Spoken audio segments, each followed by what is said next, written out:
Imagine you're a little girl in the emergency room. One second you were playing with your new favorite toy, and the next you felt sharp pain and ended up in the ER. Doctors rush to treat you, and they know exactly what's going on with you, right? Wrong. As it so happens, you're a little girl who swallowed not one or two, or not even a couple of small little neodymium magnets known as buckyballs, but 37 of them. They ended up ripping 4 holes in your GI tract. You can ask Coach Goff, stomach holes are not fun. How did the doctors find all this out? Well, they didn't. The radiologist did. X-ray imaging has become popular due to its ability to diagnose patients, as well as also being non-invasive at the same time. You could say that diagnosis is a small part of the medical field, and you'd be wrong, because it's what the whole medical field is about. My name is Matt Lee, and this year in ISM, I'm continuing my study in radiology, like I did last year. Last year in ISM, I wanted to study cardiology at the beginning of the year because I knew that they made $500,000 a year, and one day I could end up driving this beautiful Ferrari LaFerrari. But after some preliminary research and assessment over the career in general, I decided that cardiology is not something I would be happy with doing because of the daily boredom and how the job progresses in terms of career development. This year in ISM, I gained additional insight into radiology, and I've developed a better experience of it. And I believe now that a career is not about how much money you make, it's about loving what you do, doing it for the rest of your life, and making an impact on the world while you do it. ISM definitely gives those an advantage, to those who struggle through it, like myself. How many people can say they've already developed a professional career even before they've even gone to college? This is why ISM is so important to me. And a quote by Michael York helps me kind of describe what our ISM journey is like. He said, "I think that you have to believe in your destiny, that you'll succeed, you'll meet a lot of rejection, and it's not always a straight path. There will be detours, so enjoy the view." I'm excited to announce that at this time next year, I will be finishing my freshman year in college at Austin College in Sherman, Texas, on a pre-med track, studying to become a doctor. Along the path to becoming a medical professional, I know there's going to be detours. I might not get the residency I want. I might not get into the medical school I want, or the program or fellowship or whatever it happens to be. So there's definitely going to be a lot of detours, but I need to enjoy what I'm learning throughout the way and make sure it applies to my happiness. And it'll be worth it in the end. One of the biggest components of ISM is research. So here are some of the research assessments that impacted me the most throughout the research portion of ISM throughout the year. The first one is called "Radiologists Face No Elevated Risk of Radiation-Related Mortality." So every time I tell someone, "Oh, I want to go into radiology," or "I think radiology is interesting," they always say, "Be careful, you can get cancer from all the radiation." But that's a common misconception about the exposure of radiation that radiologists receive.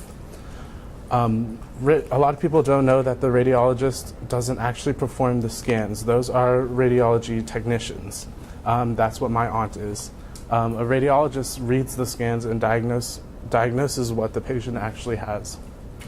So in this article, they highlighted a study that was conducted with 44,000 radiologists compared to 44,000 psychiatrists, in which they tested for radiation-related sicknesses like nausea and vomiting that happen after some high radiation doses, or cancers or abnormal tumors. And the studies actually found that the radiologists had a fewer occurrence of radiation-related sickness than the psychiatrists do. So that was really interesting to me.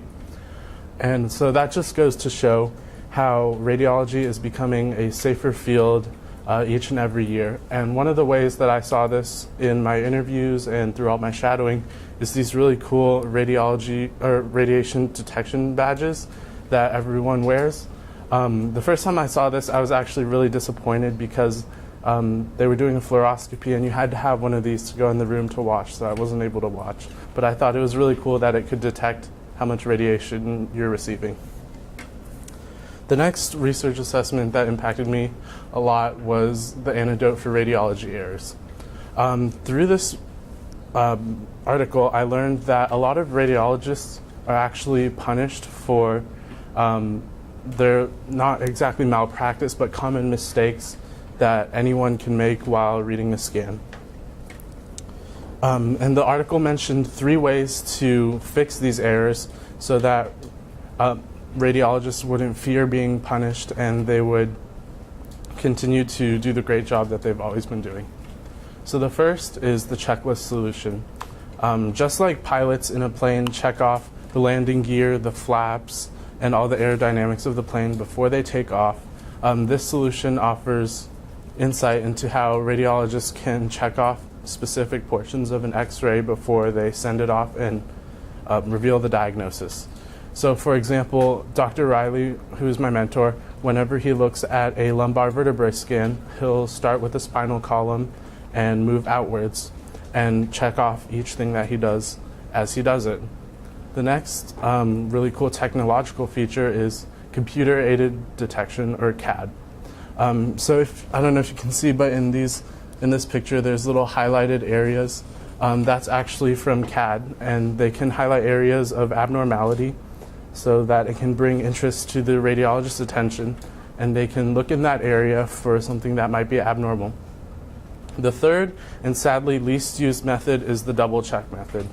In the double check method, 2 radiologists read the same scan and provide their own separate diagnosis, and then they take the best of both diagnoses to eliminate any errors that might be present in one or more of the diagnoses.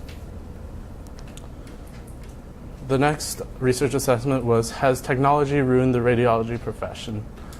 So one of the things that I've seen in every encounter with radiologists is PACS. That stands for Patient Archiving and Communication System. And this is how radiologists communicate with doctors' offices, medical records offices, and how they store patient information in scans regarding radiology.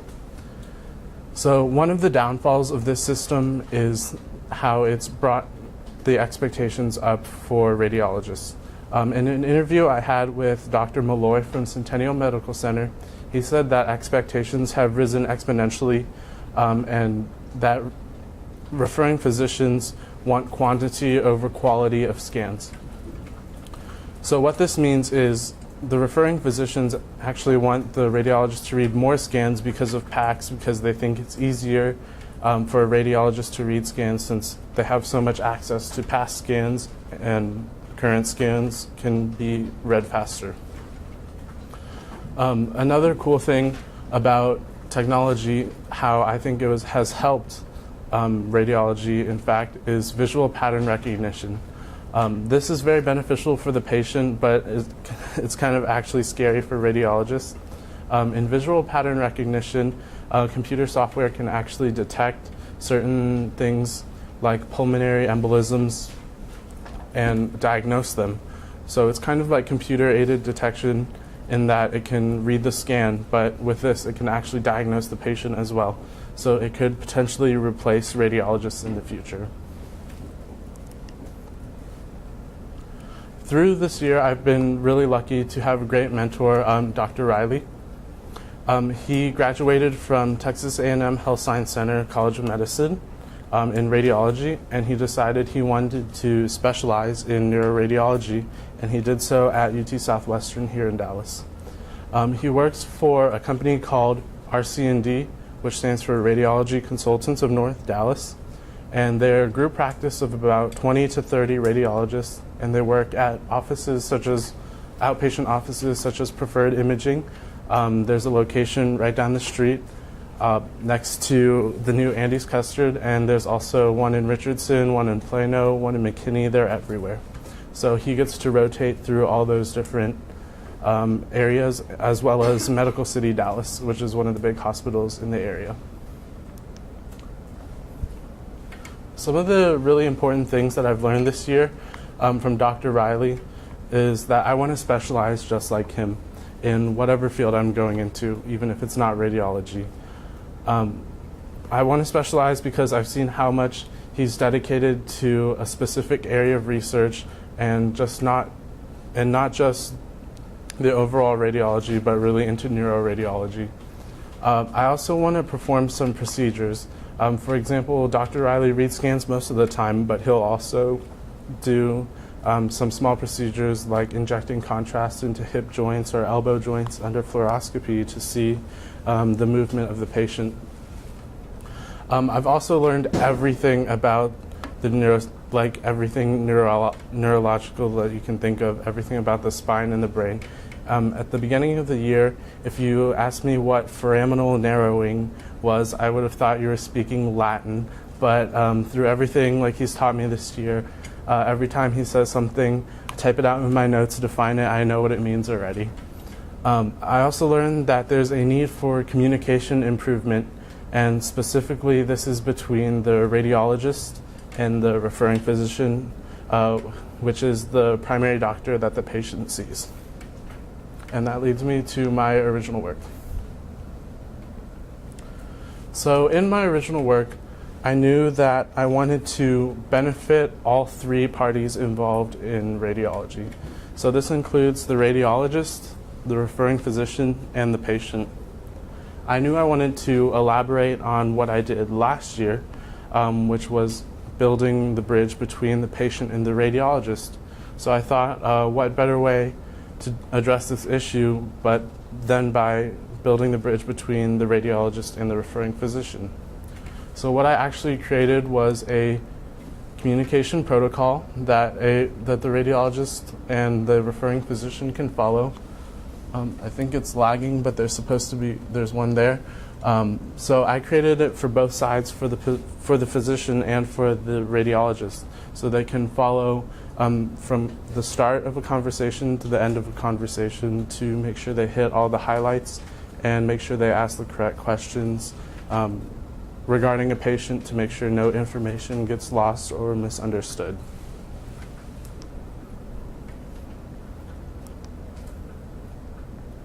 The benefits of this project was that it standardizes communication.